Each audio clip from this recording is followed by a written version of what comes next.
Iglesia Filadelfia JB. Perfecciona tu vida con la palabra de Dios. Hoy traigo una palabra del Señor que colocó en mi corazón. Espero que sea de gran bendición para todos los santos. He titulado este mensaje que voy a compartir, el último de este año, el año de la bendición. Estoy convencido de que este año que viene va a ser un año de mucha bendición para todos los santos. Es lo que el Espíritu Santo ha colocado en mi corazón y es lo que quiero compartir hoy con todos ustedes. Así que antes de leer la palabra, quiero que cerremos los ojos y vamos a colocar en las manos del Señor esta palabra. Padre amado, en el nombre de Jesucristo, hoy colocamos en tus manos esta escritura que tú colocaste en mi espíritu y que traigo hoy para mis hermanos. Espero que la reciban con amor. Espero que esta palabra traiga consuelo, traiga esperanza, traiga alegría a los corazones de mis hermanos y que traiga sobre todo mucha fe que lo que el Señor va a hablar hoy aquí se hará realidad en nuestras vidas el año 2018. Hoy bendigo cada familia, cada hermano que está en este momento, en este lugar, y cada hermano que me está viendo allá en sus hogares a través de la internet, en otras ciudades, en otros países. Que esta palabra llegue hasta el último rincón de la tierra y lleve esperanza y bendición para todos los santos. Que el año 2018 sea en verdad el año de nuestra bendición en Cristo Jesús. Es lo que quiero en el nombre de Cristo. Amén y amén. Bueno, santos, entonces vamos a leer las Santas Escrituras. No olvide entonces el tema para hoy, el año de la bendición. Será el tema que nos va a ocupar hoy, el último domingo de este año. La palabra que leo, la leo en el libro del Éxodo, capítulo 15 y versículo 22. Antes de leer esta palabra, quiero meterlos en el tema para que puedan entender lo que vamos a leer. El pueblo judío está viviendo más o menos alrededor de 1400 años antes de Cristo, cuando sucede lo que vamos a leer. El pueblo de Israel está pasando por momentos difíciles. Han estado esclavizados en Egipto por más de 400 años. 400 años en los cuales le han servido a un dictador, a un faraón opresor, a un faraón que los tenía esclavizados, trabajando de una manera dura, pisando barro con paja para hacer una mezcla, y esta mezcla la colocaban en unos moldes, la ponían al sol o en calderas y de ahí sacaban ladrillos. Con todos estos ladrillos que hacía el pueblo judío, los egipcios construyeron varias ciudades. Eran más de 2 millones de judíos fabricando ladrillos. Así que cada día cada uno de estos judíos tenía que hacer cierta cantidad de ladrillos. El trabajo era duro, era un trabajo arduo, un trabajo miserable, porque tenían que pisar con sus pies esto, y obviamente esto les traía muchas enfermedades en sus piernas. Así que la situación que está viviendo el pueblo judío, más o menos unos 1400 años antes de que Cristo naciera allá en Belén, el pueblo judío está oprimido, está esclavizado. Pero Dios en su misericordia, porque Dios es un Dios de gracia, escuchaba el llanto de este pueblo, escuchaba sus oraciones, escuchaba sus angustias, sus gemidos, y dice la palabra que Dios les envió un libertador, un hombre llamado por el Señor con la misión de rescatar al pueblo judío de la opresión en que Egipto los tenía. Este libertador era un hombre llamado Moisés, un hombre que fue llamado por Dios, que por circunstancias terminó siendo criado por la hija del mismo faraón. Así que Moisés creció en el palacio real de Egipto, en la misma familia del faraón. Y ahí Moisés vivió sus primeros 40 años protegido por este sistema, digámoslo, viviendo bajo este régimen. Cuando Moisés vio a su pueblo, al pueblo hebreo oprimido, trató de defenderlo. En alguna ocasión Moisés tuvo que defender a un judío y para defenderlo tuvo que matar a un egipcio. Cuando esto llegó a oídos del faraón de que Moisés había matado a un egipcio, el faraón quiso matar a Moisés, y es ahí cuando Moisés huye, escapa y va al desierto. Allá en la península del Sinaí, Moisés huye hasta que, escapando de las garras del faraón, termina llegando a un lugar, a una familia de un sacerdote. El sacerdote se llamaba Yetro y termina casado con su hija, quien se llamaba Séfora. Moisés termina viviendo con este hombre 40 años más. Es decir, que Moisés pasó por un desierto durante 40 años, desde la vida, desde los 40 hasta los 80 años de vida. Estando en esta situación, Dios lo llama a Moisés y le da la tarea de ir al pueblo judío, a ese mismo pueblo que estaba oprimido en Egipto, para liberarlos, para sacarlos y llevarlos a una tierra de bendición, a una tierra que fluye leche y miel. Después de algunas negaciones de Moisés, termina Moisés obedeciendo y yendo a Egipto para liberar al pueblo judío. Llega allí y después de mucha oposición del faraón y después de usar el poder que Dios le había encomendado y después de derramar 10 plagas sobre este pueblo que tenía oprimido a los judíos, el faraón termina dejando ir al pueblo a adorar a Dios, y Dios usa a Moisés para liberarlos. La palabra nos dice que Moisés sale con más o menos unos 2 millones de judíos, atraviesan el Mar Rojo de una manera milagrosa, cuando el mar se divide, y cruzan en seco. En ese mismo Mar Rojo, el pueblo egipcio persigue al pueblo judío, y ahí en ese mar terminan ahogados cuando Dios ordena que el mar vuelva a su lugar. Así que el pueblo judío ya ha cruzado el Mar Rojo. Después de 430 años de esclavitud, ahora el pueblo judío está libre. Han pasado de Egipto a la península del Sinaí, a una zona desértica, pero están felices porque han sido liberados de la esclavitud. Están en un lugar de gozo. Dice la palabra que tan pronto cruzan el Mar Rojo, Moisés levanta un cántico y canta con todo el pueblo de Israel un cántico de triunfo. María, la hermana de Moisés, con las mujeres de Israel, empiezan a danzar con panderos y a celebrar su victoria, pues el pueblo egipcio, sus enemigos, el ejército ha quedado postrado en el Mar Rojo y ellos han sido liberados de una forma poderosa. Así que Israel está feliz. Acaban de ser rescatados y liberados.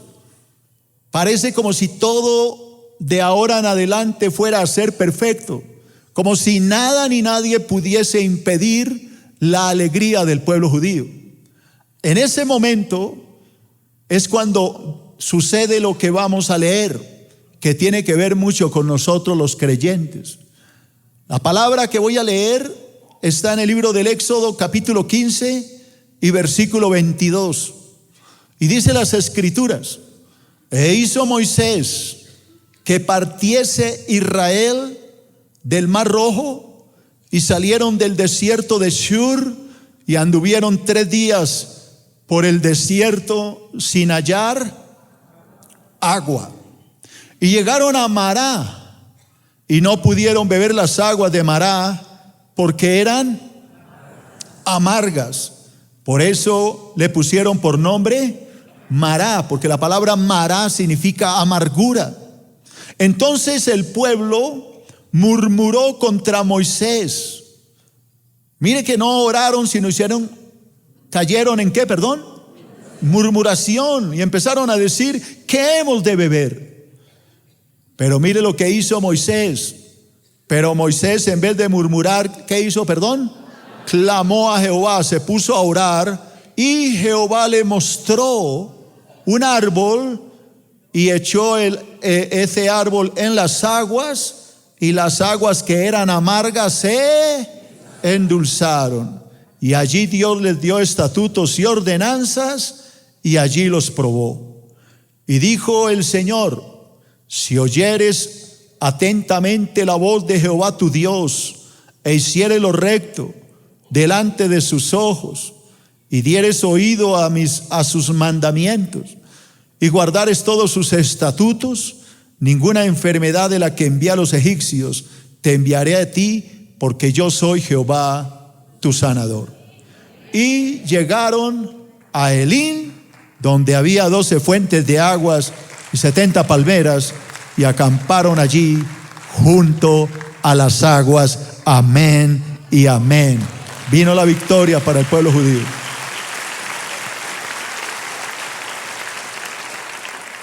Ahora alguien dirá: ¿y eso qué tiene que ver conmigo? Tiene que ver más de lo que te imaginas. Como ya le conté la historia del pueblo judío, ahora yo les voy a mezclar esa historia con nuestra historia. El pueblo judío había estado esclavizado ¿cuántos años? 430 años esclavizados por un tirano, un dictador, un faraón que los tenía haciendo cosas terribles, completamente atados y esclavizados. Ahora, si yo comparo eso con el cristiano, ¿hay cristianos aquí? Es exactamente lo que nos pasó a nosotros. Nuestra vida habíamos estado dominados no por el faraón, pero sí por Satanás, que nos tenía doblegados. Faraón tenía al pueblo pisando barro, y el diablo nos tenía pisando el lodo de nuestro pecado. Algunos los tenía pisando el barro del alcoholismo, de las drogas, del homosexualismo, de la prostitución, de la lujuria, de la laxivia, de la idolatría, de la mentira, del engaño. Cualquiera de estas son barros que el diablo tenía al pueblo oprimido bajo su mando.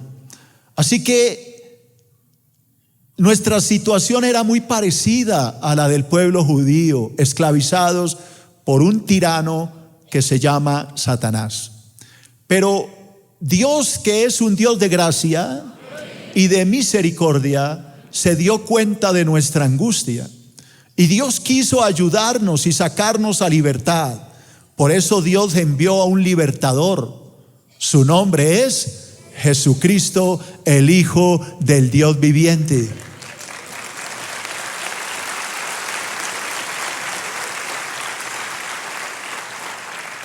Y al igual que Moisés, Jesús vino con una misión clara: liberarnos a todos nosotros, sacarnos a una tierra de libertad y darnos bendición. Para poderlo hacer, Moisés cruzó al pueblo por el Mar Rojo.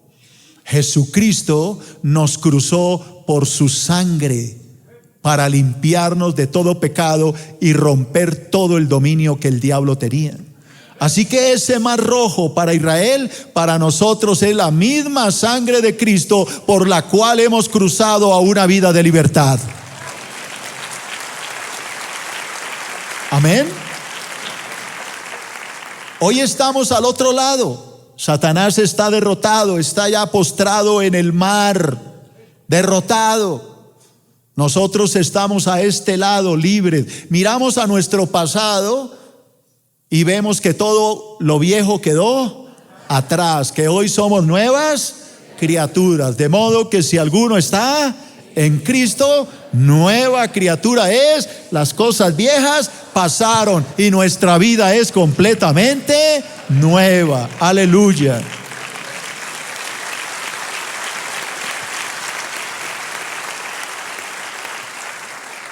Y cuando hemos cruzado por medio del mar la sangre de Cristo, nos encontramos ahora felices. Así como Moisés levantó un cántico y María tomó los panderos como las niñas ahorita y danzaron alabando a Dios por la victoria, así lo hemos hecho nosotros. Pero así como ellos esperaban que todo marchara bien y que de ahora en adelante todo fuera perfecto, resulta que no es así. Pues ellos empezaron a caminar por ese desierto que es la vida, nuestra vida, y se dieron cuenta de que el camino no iba a ser nada fácil, que por medio de ese camino iban a tener pruebas. No tenían agua. ¿Qué es lo más valioso en un desierto? El agua, y no la tenían. Entonces el pueblo empezó ¿a qué? A hablar mal de Dios, a murmurar, a quejarse, a lamentarse. Tal vez hoy tú te sientes como el pueblo judío. ¿Sabes que Cristo te liberó? ¿Sabes que Cristo te rescató de las garras del diablo? ¿Sabes que Cristo te cruzó por el mar rojo de su sangre y te limpió? ¿Sabes que estás a este lado lleno del Espíritu Santo y de alegría? Pero al mismo tiempo te das cuenta de que el camino no va a ser nada fácil, porque estás atravesando por pruebas. Y es ahí cuando entra Moisés. Dice la palabra que Moisés empezó a orar. Ese líder, ese libertador empezó a clamar por su pueblo. Y eso es exactamente lo que hace Jesucristo en este momento. Está en el cielo intercediendo por todos nosotros para que Dios nos ayude a cruzar el camino y llegar al otro lado, al lado de la bendición.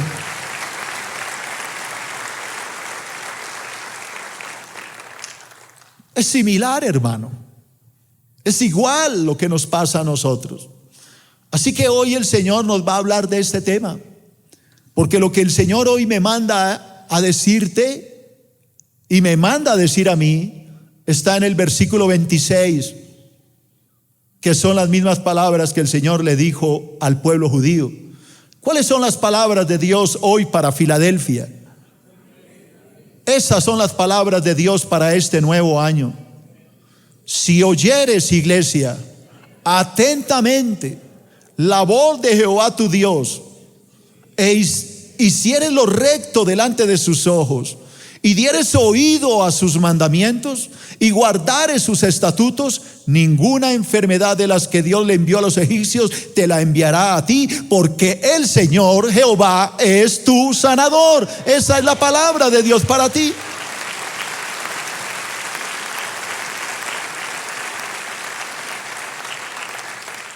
Y dice la palabra que Dios te sacará de este mará de prueba, y en el año 2018 te llevará al Elín para que allí puedas descansar y reposar y disfrutar de todas las bendiciones que Dios tiene para ti, iglesia amada, te dice el Señor. Demos gloria a Él.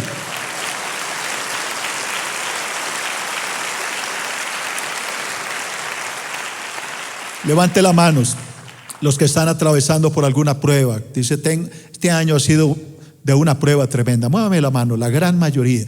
Ahora entiendo por qué Dios me dio esta palabra.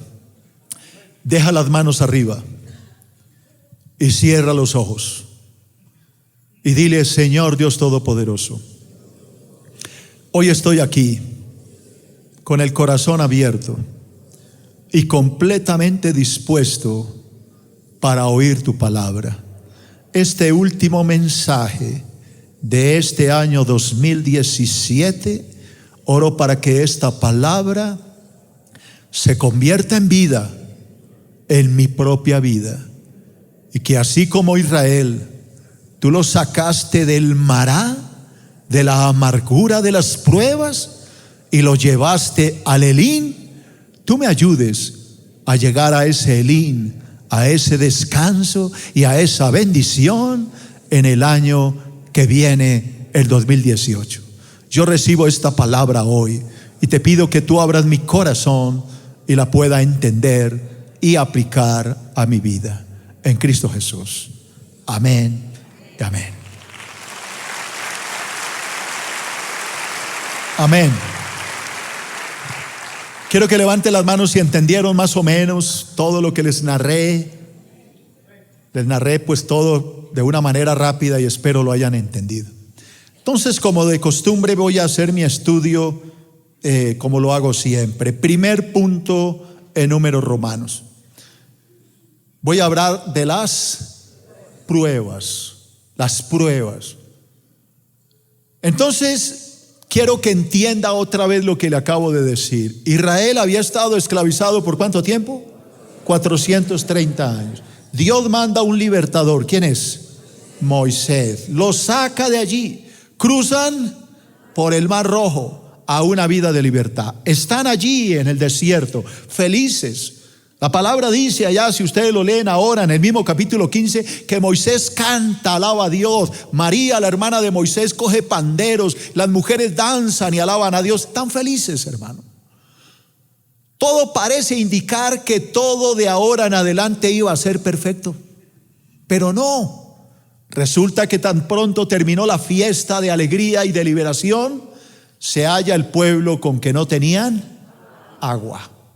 Empezaron las pruebas. En la vida cristiana pasa exactamente lo mismo, hermano.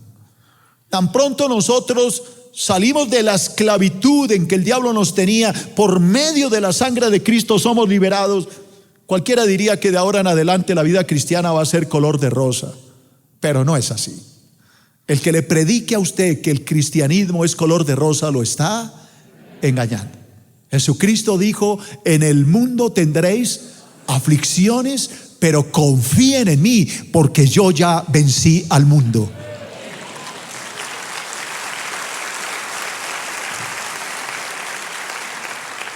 Así que, como cristianos, tenemos que entender que gústenos o no, tenemos que pasar por pruebas. Entonces, dice la palabra que después de esa hermosa fiesta de alegría, versículo 23, Éxodo 15, 23, llegaron a Mará y no pudieron beber las aguas de Mará porque eran amargas. Por eso le pusieron el nombre Mará. La palabra Mará significa amargura. Entonces el pueblo murmuró contra Moisés y dijo: ¿qué hemos de beber?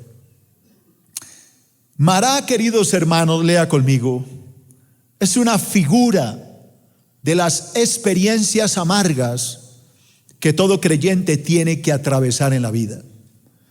Todo cristiano verdadero pasa por pruebas. Y las pruebas no son nada agradables. A ninguno nos gustan las pruebas, pero son necesarias. Las pruebas, lee conmigo, las pruebas amargas hacen parte de la vida cristiana. Y Dios las permite por las siguientes razones. Porque muchas veces nos preguntamos: ¿pero cómo así? Me hago cristiano y ahora estoy más probado que nunca. Ahora tengo más dificultades. Ahora vivo más enfermo. Ahora tengo más problemas. Entonces la pregunta viene: entonces, ¿por qué Dios permite esto? Pues yo voy a mostrarle que el Señor tiene por lo menos 4 razones, encontré en la Biblia, por las cuales Dios permite las pruebas. La primera de ellas, de estas 4, es que Dios quiere probar nuestra ¿qué? Obediencia. Hermano, Dios va a probar qué tan obediente eres por medio de la prueba. ¿Cuánta gente es probada y tan pronto es probada echa reversa? Se aleja del cristianismo, se vuelve para donde el indio amazónico a que le venda las agüitas, vuelve a que le hagan los riegos, vuelve a donde la bruja, vuelve a que le lean el tabaco, le lean el chocolate, porque no aguanta. Pero el cristiano verdadero no echa reversa, sigue adelante, acepta la prueba y sigue siendo obediente a la palabra y no la rechaza. Amén. Eso me enseña la Biblia en el libro de Deuteronomio, capítulo 8, versículo 1. Preste mucha atención a la lectura. Son palabras de Dios que le habla al pueblo. ¿Qué dice el Señor? Cuidaréis de poner por obra todo mandamiento, toda palabra que se te predica debe ser puesta en práctica. Cuidaréis de poner por obra todo mandamiento que yo os ordeno hoy. ¿Para qué? Para que viváis y seáis multiplicados y entréis y poseéis la tierra que Jehová prometió con juramento a vuestros padres. Y te acordarás de todo el camino por donde Dios te ha traído, Jehová tu Dios, estos 40 años en el desierto. ¿Para qué? ¿Para qué Dios te llevó a Israel por el desierto? Para afligirte, para probarte, para saber si lo que había en tu corazón, si había de guardar o no sus mandamientos. Dios quería saber si el pueblo le iba a obedecer. Di obediencia. Segundo, ¿qué más hace Dios por medio de una prueba? ¿Alguien me puede decir? Probar nuestra fe. Porque es muy fácil ser cristiano cuando todo va bien, cuando la cuenta bancaria está llena de plata, cuando tenemos salud, cuando tenemos la salud de un chico de Dios de 15 años, 20 años, pues no hay problemas. Cuando nuestros hijos están bien, no tenemos a nadie enfermo en casa, cuando no tenemos deudas, cuando no hay problemas, pues es muy fácil ser cristiano. El problema es cuando vienen las pruebas. Ahí es cuando se sabe si en verdad somos o no cristianos. Primera de Pedro, capítulo 1 y versículo 6. Mire lo que dijo Pedro acá. La palabra dice: en lo cual vosotros os alegráis, aunque ahora por un poco de tiempo es necesario. Oiga lo que dice: si es necesario, tengáis que ser afligidos en diversas pruebas. Oiga que no dice una prueba, dice diversas pruebas. Pero ¿para qué? ¿Para qué Dios permite esto? Para que sometida a prueba vuestra fe, mucho más preciosa que el oro, el cual aunque perecedero se prueba con fuego, sea hallada en alabanza, gloria y honra cuando sea manifestado Jesucristo. La palabra dice que el cristiano es probado para poder probar su fe, para saber si es cristiano o no. ¿Cómo fue que Dios le demostró al diablo que Job era en verdad un creyente? Por medio de la prueba. Porque el diablo le dijo: pero ¿cómo no lo va a querer Job si usted le ha dado casa, carro y beca? Pero quítele la casa, el carro y la beca, a ver si no blasfema contra ti. Se las quitó el diablo y Job siguió siendo fiel. Hermano, es cuando estamos atravesando la prueba que se sabrá si de verdad hemos nacido de nuevo. El cristiano verdadero, a pesar de las pruebas, por terribles que sean las pruebas, jamás echa reversa. El cristiano siempre va adelante, siguiendo a la meta que es Cristo, siguiendo la meta que es el cielo.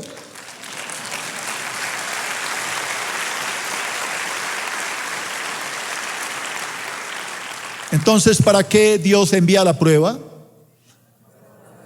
Para saber si somos ¿qué? Obedientes. Y también para probar nuestra fe. Pero hay una tercera razón, y es la que voy a enseñar, que es la que más me cuesta a mí. Lo reconozco y pido perdón por esto. Y es enseñarnos a ser ¿qué? Pacientes. Yo quiero que todo se haga ya. Ya, a mí me gusta todo rápido y bien hecho. Pero resulta de que a veces no funciona. A veces el Señor permite que las cosas no se den porque Él quiere enseñarnos a ser ¿qué? Pacientes. ¿Cuánto le he dicho al Señor? Señor, pero llevo ayunando más de 2 años por este lote, ¿y qué pasa? Y el Señor me dice: paciencia, mi pequeño amigo. ¿Tenga qué? Señor, pero más paciencia. Y el Señor dice, mientras no aprendas a ser paciente, menos.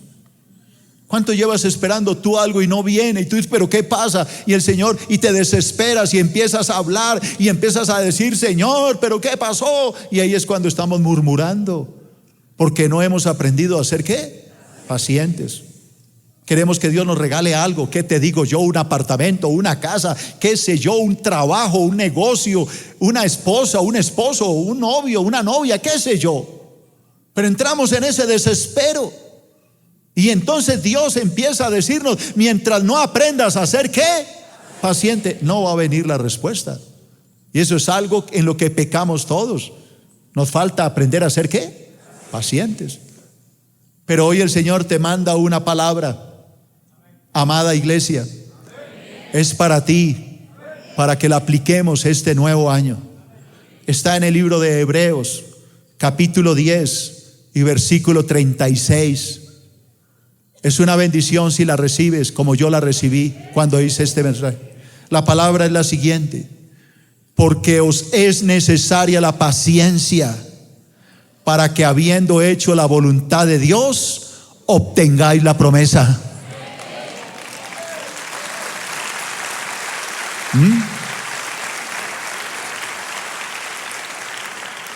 Dile al Señor, necesito paciencia para obtener la promesa. ¿Te das cuenta cómo la paciencia va de la mano con la bendición? Santiago lo dijo de esta manera. En el capítulo 5 de Santiago, versículo 7, Santiago dice así: por tanto, hermanos filadelfios, tened, pero póngale ganas, tened paciencia hasta la venida del Señor.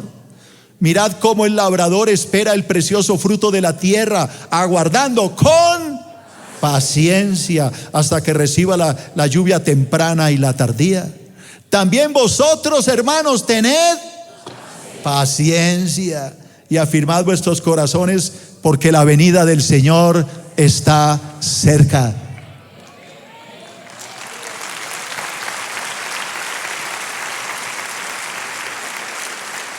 ¿Cuántas veces el Señor nos habló en 2 versículos de paciencia? 3 veces. ¿Por qué? Porque es absolutamente necesario. ¿Sabían ustedes que la paciencia es un fruto del Espíritu? Porque los frutos del Espíritu son amor, gozo, paz, paciencia, benignidad, bondad, fe, mansedumbre y templanza. Pero el cuarto fruto es paciencia. ¿Cómo nos hace falta? Yo lo reconozco. Perdóname, Señor. Pero hay una cuarta cosa por la cual Dios permite la prueba. Entonces, la primera, Dios prueba nuestra ¿qué? Obediencia. Dios prueba nuestra fe. Y Dios nos enseña paciencia. Pero hay una cuarta cosa por la cual Dios permite que pasemos por pruebas. Ahí está. Para enseñarnos a consolar a otros. ¿Cómo puedo yo consolar a alguien si yo no he pasado por una prueba, hermano? ¿Cómo puedo yo decirle a mi hermano, ánimo, si yo nunca he pasado por esto? La forma en que yo puedo consolar a un cristiano es si yo he pasado por esto. Porque cuando yo paso por la prueba, puedo entender el dolor de mi hermano. ¿Alguien me entendió? Pero cuando no queremos pasar por la prueba, ¿cómo te atreves a dar consejos si tú ni siquiera has vivido lo que éste está viviendo? Esto es lo que nos enseña el apóstol Pablo aquí en este libro, 2 de Corintios 1, versículos 3 y 4. ¿Qué dice Pablo? Bendito sea el Dios y Padre de nuestro Señor Jesucristo, Padre de misericordia y Dios, ojo, Dios de toda consolación, el cual nos consuela. Mire, Dios nos consuela en todas nuestras tribulaciones. ¿Para qué Dios me consuela a mí? Para que podamos también nosotros consolar a los que están en cualquier tribulación. ¿Cómo lo hago yo? Pues por medio de la consolación con que yo fui consolado por Dios. O sea, yo lloro, paso por la prueba, Dios me consuela para que como pastor me pare aquí y pueda consolar a la iglesia que está pasando por las pruebas.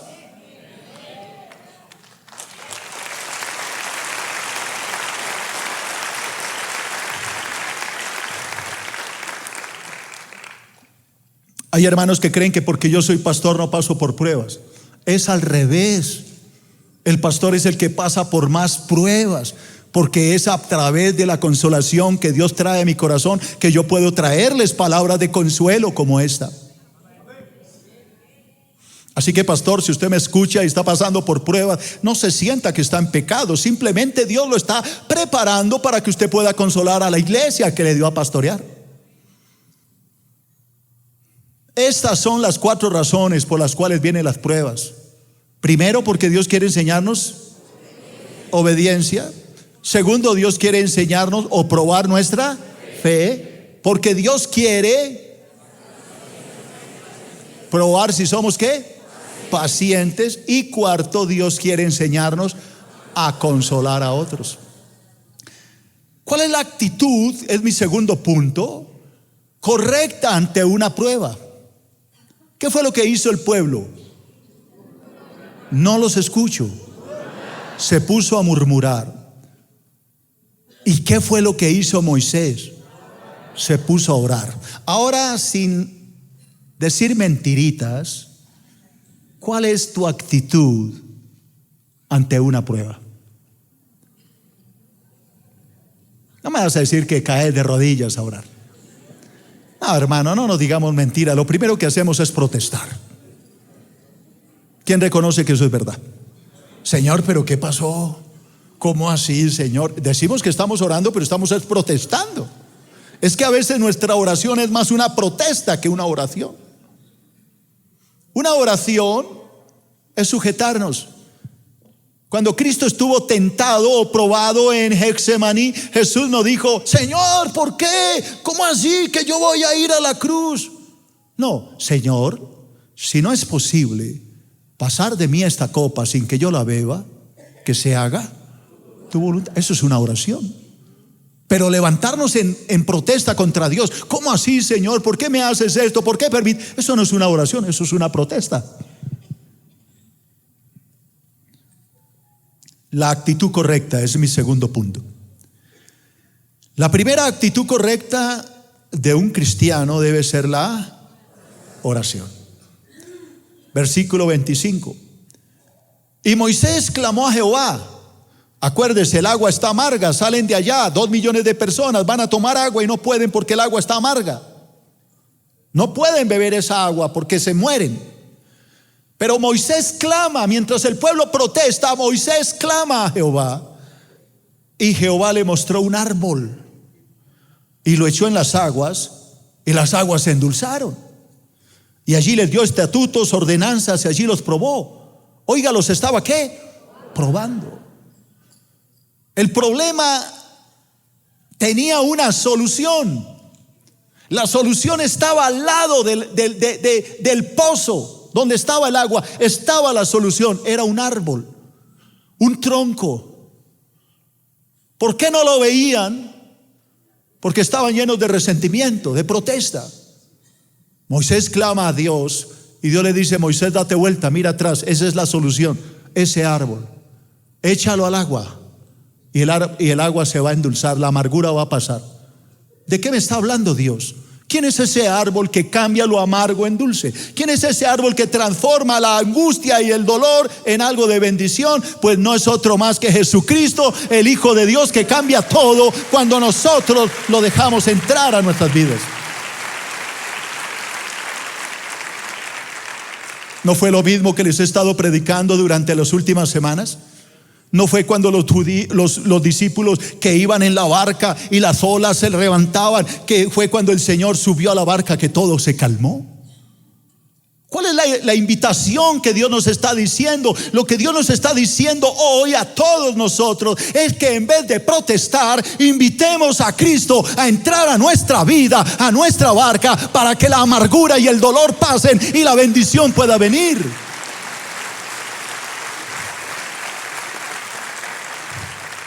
Dile a tu hermano, no más quejas. ¿Más qué? ¿Pero más qué? Oración. No más quejas, pero más oración. Debe estar protestando que nuestra oración no se convierta en una queja. ¿Quién reconoce que nuestras oraciones a veces son solo quejas? Es verdad, hermano. Protestamos contra Dios, Señor. Claro que la acompañamos de lágrimas para suavizar la cosa. Señor, pero ¿cómo es posible que tú permitas eso? Mira lo que me... Y chille. Y berríe. Y proteste. Hermano, muchas de nuestras oraciones no pasan más que ser puras protestas de desánimo contra Dios. Acuérdese que me estoy incluyendo.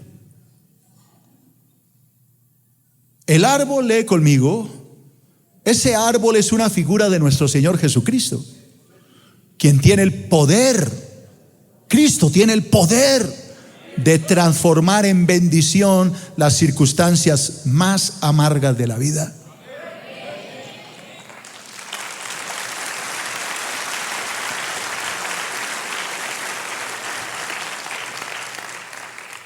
Estos versículos también son para ti. Di, yo tengo que llevar a Cristo a mi barca. Tengo que tomar el árbol, diga, tengo que tomar el árbol y llevarlo a mi casa. Esto es para ti, iglesia. Espero que esto te haga explotar de júbilo. Salmo 91, para ti, iglesia, versículo 14 al 16. Por cuanto en mí, dice Dios, por cuanto en mí ha puesto su amor, yo también lo libraré, le pondré en alto por cuanto ha conocido mi nombre. Me invocará y yo le responderé, con él estaré yo en la angustia. Lo libraré y le glorificaré, lo saciaré de larga vida y le mostraré mi salvación. Le mostraré mi salvación. Le mostraré el árbol. ¿Alguien entendió? La palabra dice que Moisés ¿qué? Oró y Dios le mostró. Vuelvo a repetir porque no han entendido. Moisés ¿qué? Oró y Dios le mostró. ¿Qué le mostró? La solución. Le mostró la solución al problema. Es cuando oramos que Dios nos muestra. Y esto es lo que me dice acá: lo saciaré de larga vida y le mostraré. Le mostraré mi salvación. Le diré cómo salir del problema. Le diré cómo salir de la deuda. Le demostraré cómo salir del conflicto. Pero primero, ore. ¿Cuál debe ser la otra actitud ante una prueba? Entonces, la primera, ¿cuál era? Se les olvidó. ¿Cuál era? Orar, hermano. ¿Cuál era? Orar. Y la segunda, alabanza, alabar, cantarle a Dios en medio de la prueba. Que es muy fácil venir a la iglesia y cantar y gloria, aleluya, alabado. Cuando mira el bolsillo, está lleno de plata, saca la chequera, una buena cuenta, mira para allá, los hijos felices, todos sanos, todo bien. Él sale allá al parqueadero, tremendo carro, llega a la casa, flamante casa. Es muy fácil estar contento y es muy fácil ser cristiano y es muy fácil estar feliz y decir aleluya. El problema es cuando tú estás enfermo, con deudas, no hay carro, te machucaron el callo en el Transmilenio. La esposa está enferma, los hijos están enfermos, está sin trabajo, y venir a la iglesia con todos esos problemas y decirle: Padre, yo te alabo y te bendigo. Eso es difícil, pero es lo que hay que hacer, porque por eso Dios permite la prueba, a ver si somos capaces de alabarlo en medio de la tribulación.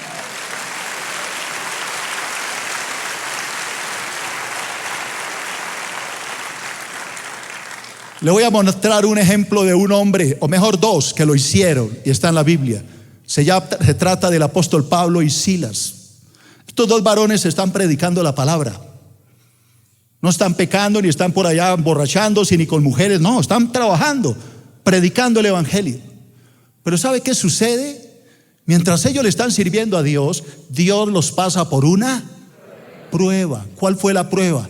Les echaron mano, los golpearon con varas. Cuando yo le hablo de varas, le hablo de una caña que cada latigazo de esto quedaba marcado en la espalda. Y los agarran a rejo, a látigo, con cañas, como con bambú. Eso duele terriblemente. Los meten a la cárcel. Y mire lo que pasa. Lea conmigo, Hechos 16:22. Se agolpó el pueblo contra ellos, Pablo y Silas.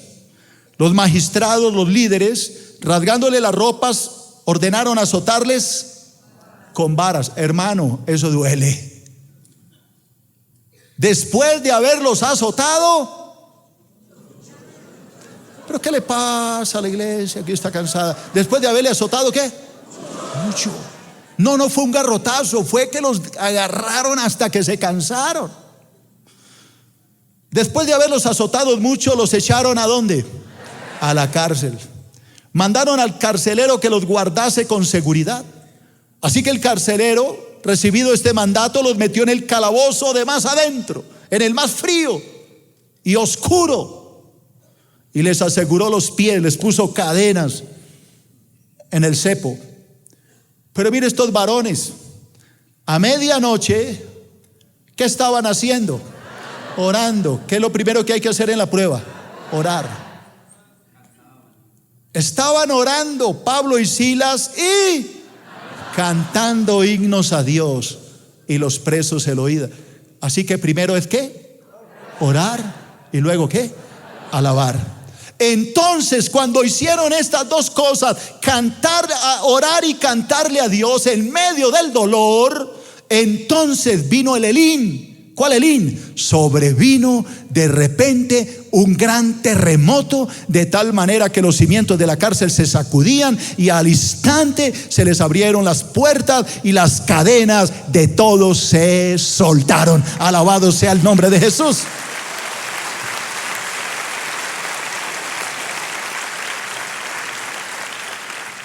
Dos cosas hay que hacer cuando estamos probados. ¿Cuál?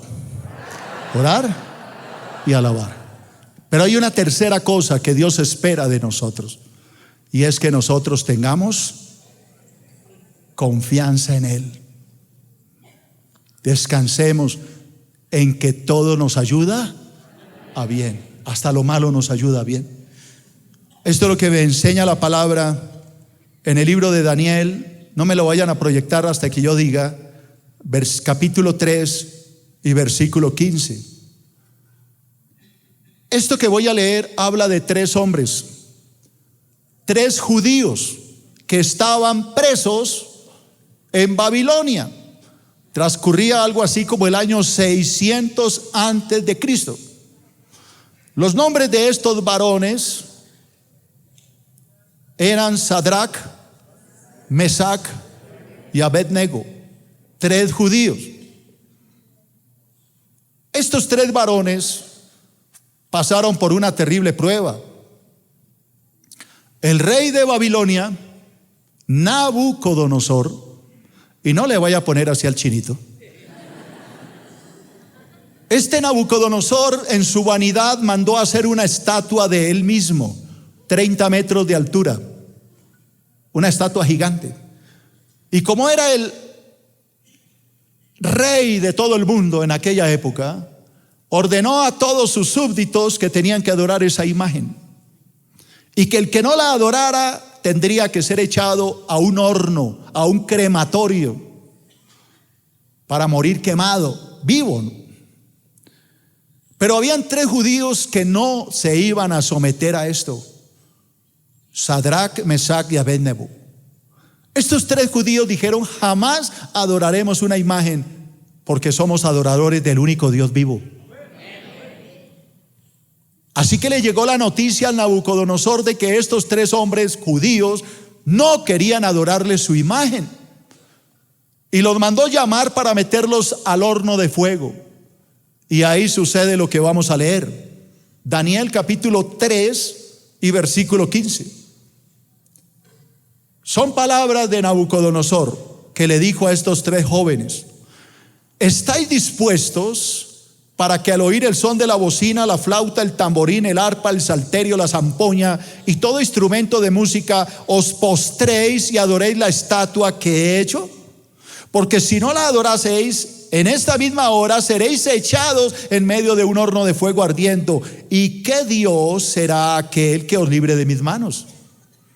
Sadrach, Mesach y Abed-Negó respondieron al rey Nabucodonosor diciendo: no es necesario que te respondamos sobre este asunto. He aquí, ahí está la confianza. Nuestro Dios, a quien servimos, puede librarnos del horno de fuego ardiendo, y de tu mano, oh rey, nos librará. Eso es confianza.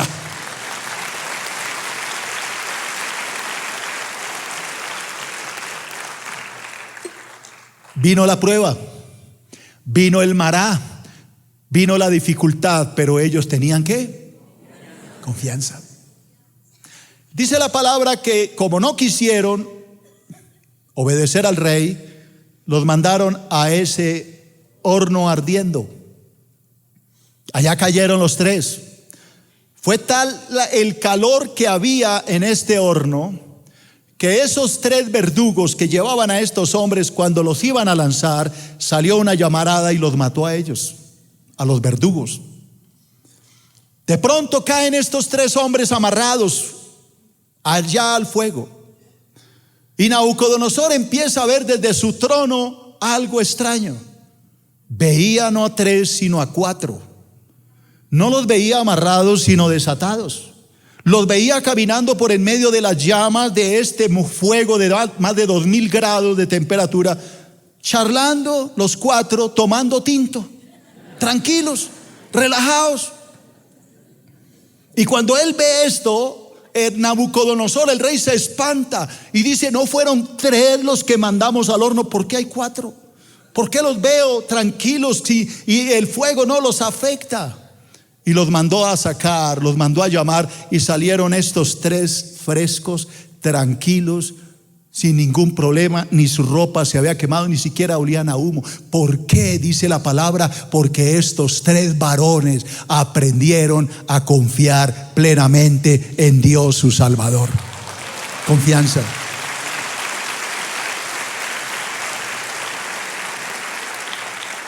Entonces, repasemos. ¿Cuál es la actitud de un verdadero cristiano? Orar, alabar y tener ¿qué? Confianza en Dios. Ahora quiero hablar de un tercer punto: la recompensa. Porque siempre que hay un mará, vendrá un Elín, hermano.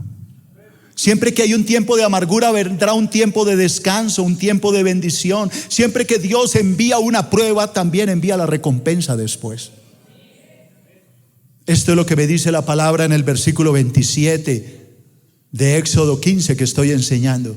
Dice que después de ese terrible mará y amargura y falta de agua, dice, llegaron a Elín. La palabra Elín es descanso, relajamiento, tranquilidad, donde habían 12 fuentes de agua y 70 palmeras, y acamparon allí junto a las aguas. Mire, hermano, cómo es de importante estos detalles. ¿Qué es lo que más necesita uno en un desierto? Agua. ¿Qué encontraron después de esa fatiga terrible? Agua. Y no una agua, 12 fuentes de agua que fluía en un desierto. Pero hay otra cosa que aparte del agua hace terriblemente falta en un desierto, y es que algo lo guarde del sol ardiendo. Por eso habían 70 palmeras. Esas palmeras ellos se metían y delicioso. ¿Qué es lo que estoy tratando de decirte?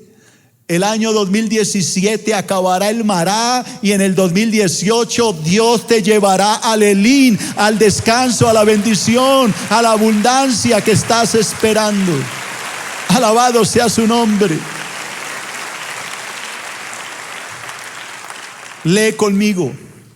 Elín es una figura del descanso que todo creyente recibe después de atravesar la prueba.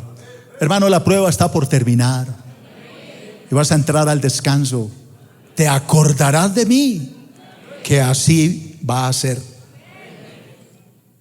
Te voy a hablar de 4 hombres que pasaron por la prueba y encontraron el descanso. 4. El primero de ellos es José. Voy a hablarles de José, no me escriban, no me pongan versículos todavía. ¿Todos saben quién es José? Los que no saben, levanten la mano. ¿Quién no sabe quién es José? Levántelo con toda confianza. Bueno, aquí hay algunas almas que no saben. José fue hijo de un hombre de la Biblia, un hombre muy poderoso llamado Jacob. Este Jacob tuvo 12 hijos. El número 11 de ellos fue José. El 12 fue Benjamín. Pero yo voy a hablar de José. José era un soñador, un hombre que tenía sueños de grandeza. Y el problema no era tanto sus sueños, el problema era que le gustaba contarle los sueños a sus hermanos. Entonces, en un sueño que tuvo José, soñó que recogían el grano, las espigas, el trigo con sus hermanos. Y él en el sueño vio que su manojo estaba en el centro y el de sus hermanos alrededor de él, y que esos manojos de trigo se inclinaban ante el de él. Y fue y le contó a sus hermanos. Sus hermanos se llenaron de furia, le dijeron: ¿qué te pasa, baboso? ¿Acaso tú eres nuestro rey para que vengamos a postrarnos ante ti? Y luego este joven tuvo otro sueño, pero esta vez era diferente. Soñó que el sol y la luna y 11 estrellas se inclinaban ante él. Y va y se lo contó a los hermanos también. Pero esta vez incluyó al papá y la mamá, y el papá se le puso bravo y le dijo: ¿qué te pasa con estos sueños? ¿Acaso tu mamá y yo y tus hermanos vamos a venir a postrarnos ante ti? Pero su papá meditaba en esto. Los hermanos se llenaron de furia, y más furia les dio cuando su papá le hizo un regalo especial y le hizo una túnica hermosa que a ninguno de ellos les había dado, una túnica de colores. Así que planearon matar a este joven. Cuando vieron la ocasión, estaban en el campo, vieron venir a aquel soñador y se pusieron de acuerdo para matarlo. Pero Dios tenía otros planes, así que Dios evitó la muerte y permitió más bien que este joven entrara en Mará, que es mi tema, entrara en un tiempo de prueba. Este joven fue vendido como esclavo para Egipto. Allá empezó el Mará de José. Era un joven de tal vez 17 o 18 años cuando entró en el Mará. Y el Mará duró años, porque este joven llega a una casa de un general del ejército egipcio. Potifar era su nombre. Allá empezó a trabajar y fue ganándose la confianza de su amo, hasta que su amo le dio toda la casa bajo su mando. Pero el Mará tenía que continuar. Y la esposa del Potifar se enamoró de José. Bueno, no se enamoró, más bien era una mujer como promiscua y quería tener relaciones con él. Así que le dijo: duerme conmigo. Y el joven le dijo: ¿cómo se le ocurre? Ama, yo no puedo dormir con usted. Donde mi amo se entere de que yo me acosté con usted, me mata. Yo no lo haría, además yo amo a Dios, yo no puedo hacer esto. Olvídese. Y no quiso caer en pecado. Pero la mujer le insistía tanto, hasta que al ver que José no le quiso aceptar la propuesta, lo calumnió y lo acusó de quererla violar en su propia casa. Obviamente era falso. Así que José terminó en la cárcel.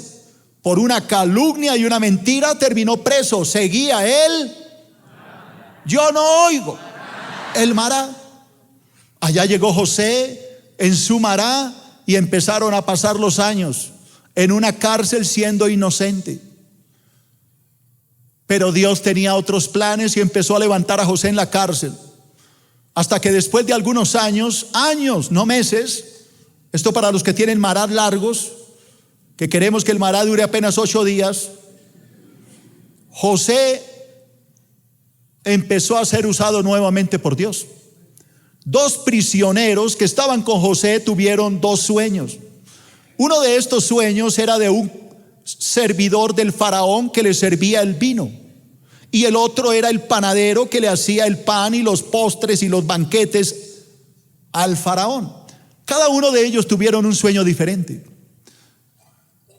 Cuando ellos se levantan al otro día estaban angustiados. José notó que estaban mal y les preguntó por qué estaban tristes.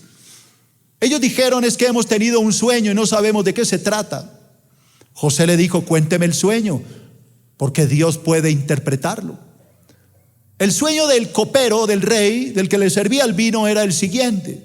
Él tenía 3 racimos de uvas en sus manos y las exprimía en la copa del faraón y le daba de beber al faraón. José le dijo a este hombre: el sueño tuyo es el siguiente. Los 3 racimos de uvas significa que en 3 días te va a liberar el faraón y tú le volverás a servir el vino en su mano. Cuando oyó el panadero esto, se entusiasmó y le dijo: yo también tuve un sueño. En mi cabeza habían 3 canastillos con pan y postres y todo lo que yo le preparaba al faraón, y las aves venían y comían del canastillo. José lo miró y le dijo: el sueño es similar, aunque no positivo. Los 3 canastillos significan 3 días. En 3 días el faraón te mandará cortar la cabeza y las aves de los cielos te comerán tu carne de sobre ti. A los 3 días, tal como él lo dijo, sucedió. Y los 2 sueños se cumplieron al pie de la letra. Antes de irse el copero, José le dijo: acuérdate de mí cuando tú estés ante Faraón y sácame de esta cárcel. Como buen humano, se le olvidó. Porque así somos los humanos, desagradecidos. Así que pasaron otros años. José seguía en el Mará. Pero Dios tenía planes, porque Dios en el Mará trabaja. Y le envió un sueño al faraón. El sueño del faraón era bien especial. 7 vacas gordas, hermosas, salían del río Nilo. Hermosas las 7 vacas. Detrás de esas 7 vacas hermosas salían 7 flacas, raquíticas, muertas de hambre. Y se comían a las gordas y hermosas y las devoraban. Pero después de que se las habían comido, seguían flacas y raquíticas. Y el faraón despertó de su sueño. Llamó a sus magos, adivinos, hechiceros, brujos, pero ninguno le interpretó el sueño. Hasta que el copero que estaba al lado del rey dijo: ahora me acuerdo de mis pecados. Claro, el infeliz se había olvidado de José. Allá en la cárcel conocí a un hombre judío llamado José, y él me interpretó el sueño y le contó la historia. Y el faraón lo mandó a llamar. José viene. El faraón le dice: yo necesito que me interpretes este sueño. Ninguno de mis magos, astrólogos, brujos, ninguno ha podido, pero me dicen que tú sí puedes. José le da la gloria a Dios y dice: nadie puede interpretar ese sueño, solo Dios lo hará, para que el rey conozca lo que está por suceder. Esas 7 vacas hermosas y gordas significa que en Egipto habrán 7 años de gran abundancia, riqueza, producirá la tierra comida a la lata. Y esas 7 flacas y raquíticas significan que después de esos 7 años de abundancia vendrán 7 años de hambre, escasez. Será tan miserable la situación que aunque la gente coma, seguirá teniendo hambre. Por lo tanto, oh rey, yo te aconsejo, le dijo José, que entre todo Egipto consigan a un hombre sabio que se encargue de almacenar esa abundancia que vendrá en 7 años, que hagan bodegas y almacenen el grano, porque cuando vengan los 7 años haya de dónde comer. De lo contrario, Egipto perecerá. Faraón se queda mirando a José, a todos sus brujos, hechiceros, a todos sus reyes y a toda la gente de poder, y le dice lo siguiente. Génesis capítulo 41, versículo 38. Y dijo el faraón a sus siervos: ¿acaso hallaremos a otro hombre como este, como José, en quien esté el Espíritu de Dios? Y dijo Faraón a José: pues que Dios te ha hecho saber todo esto, no hay entendido ni sabio como tú. Tú estarás sobre mi casa. Por tu palabra se gobernará todo mi pueblo. Solamente en el trono seré yo mayor que tú. José acababa de salir de su Mará y comenzaba una época de Elín, de bendición y de abundancia.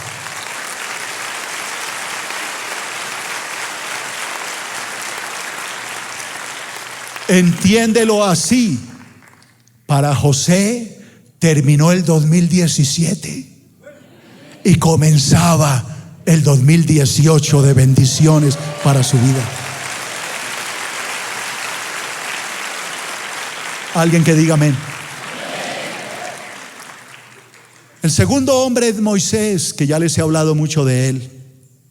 Sabíamos que Moisés estaba en un desierto, salió de Egipto a los 40 años y ya está en el año 80. Es decir, que ha pasado por un Mará de ¿cuántos años? 40 años de Mará. Ay, pastor, qué esperanza. Hermano, ¿no ha entendido que el 2018 es tu Elín?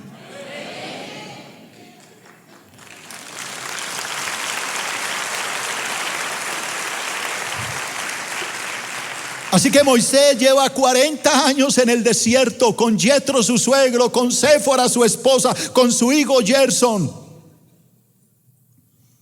Y llega al monte Sinaí, al monte Horeb, y Dios se le aparece en una zarza. Y Dios le dice lo siguiente: Moisés sale del desierto, sale del Mará y empieza un Elín de victoria. Es Éxodo 3, versículos 9 y 10.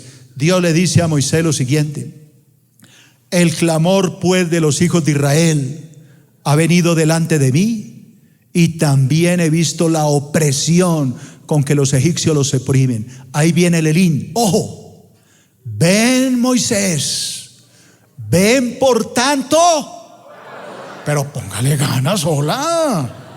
Ven por tanto, ahora, y te enviaré a Faraón para que saques de Egipto a mi pueblo, los hijos de Israel. El Elín había llegado. Ahora tú, Elín, va a llegar. Alabado sea su nombre.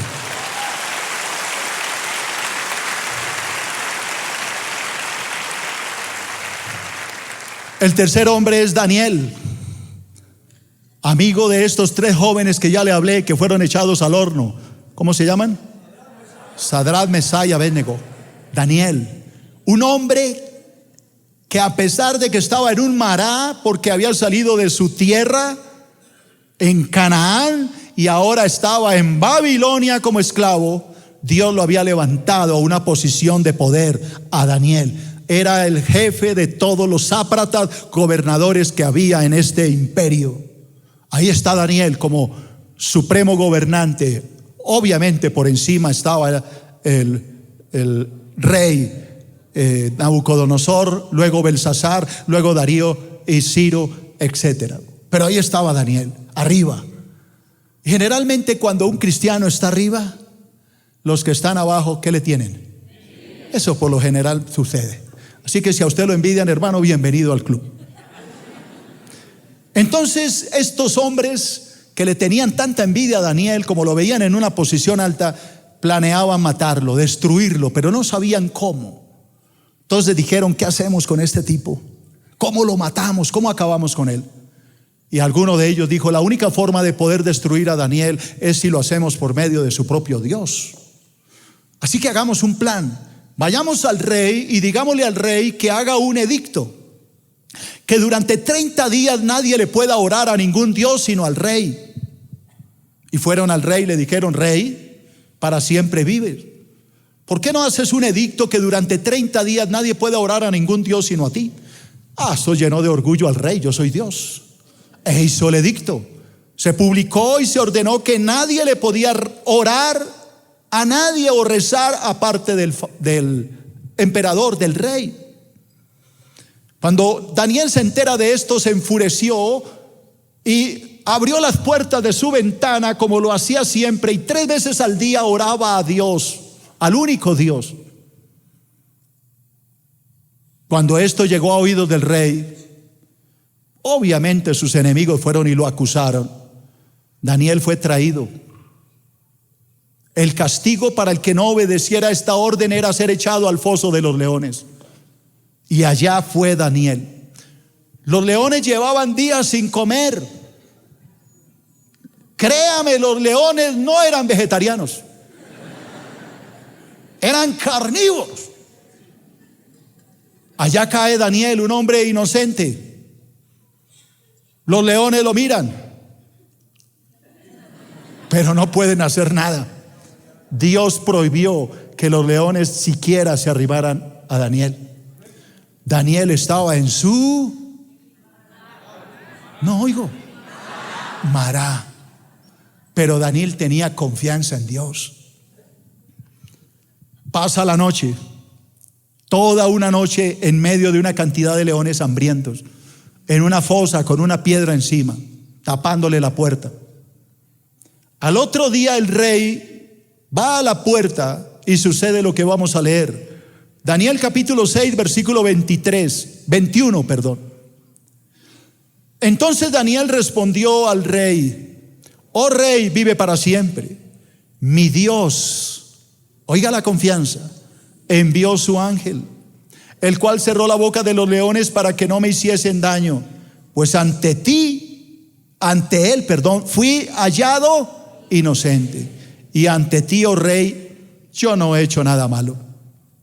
Entonces se alegró el rey en gran manera a causa de él, y mandó sacar a Daniel del foso. Y fue Daniel sacado del foso, y ninguna lesión se halló en él, porque había confiado en su Dios. Confianza.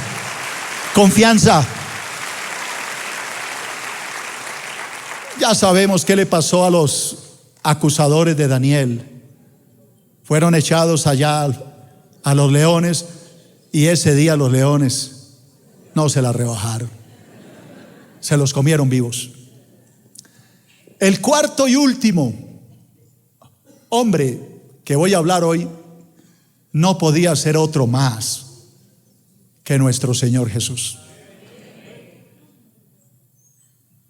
Jesús de Nazaret es mi cuarto ejemplo y último. Jesús de Nazaret estaba en el cielo, bajó del cielo y se hizo hombre. Nació en Belén Efrata, en un pesebre de una virgen. Tomó un cuerpo humano, salió al mundo y se dio a conocer a los 30 años. Hizo cosas muy buenas por la gente. Les enseñó a vivir vidas santas, les enseñó doctrinas hermosas, les compartió el evangelio, sanó a los enfermos, le abrió los ojos a los ciegos, resucitó a los muertos, hizo caminar a los paralíticos, limpió a los leprosos, le dio de comer a los hambrientos, multiplicó los panes y los peces, hizo cosas increíbles. Pero Jesús, aparte de todo de ser tan bueno, él, a pesar de ser el Hijo de Dios, también tenía que pasar por su mará. Y es por esa razón que Jesús en Getsemaní, cuando está orando, a punto de entrar en el mará, dice la palabra que su angustia era tan grande que de su frente corrían gotas de sangre. Jesús entra en el mará. Esa misma noche lo toman preso. Lo llevan ante Caifás y Anás, ante Poncio Pilato, y lo condenan a una muerte como el peor criminal, siendo el hombre más santo y perfecto. Allá lo escupieron, abofetearon, lapidaron con cañas, golpearon, coronaron de espinas, se burlaron de él, lo llevaron al monte de la calavera o monte Gólgota, y allí de una manera miserable, después de haber hecho con él lo que quisieron, lo clavaron en una cruz. Exhibido en esa cruz al lado de dos presos, dos asesinos, se burlaron de él, lo injuriaron, y después de toda ese mará, Jesús lo único que pudo decir fue: Padre, perdónalos porque ellos no saben lo que hacen. Jesús pasó por el mará más espantoso que haya podido el hombre pasar, pero él sabía lo que hoy les estoy predicando. Después de ese mará vendría un Elín. Por esa razón Jesús murió en su mará, fue sepultado, pero al tercer día, al amanecer del 2018, el Elín llegó a su vida cuando la piedra se corrió y resucitó de entre los muertos. Alabado sea su nombre. Alabado sea su nombre.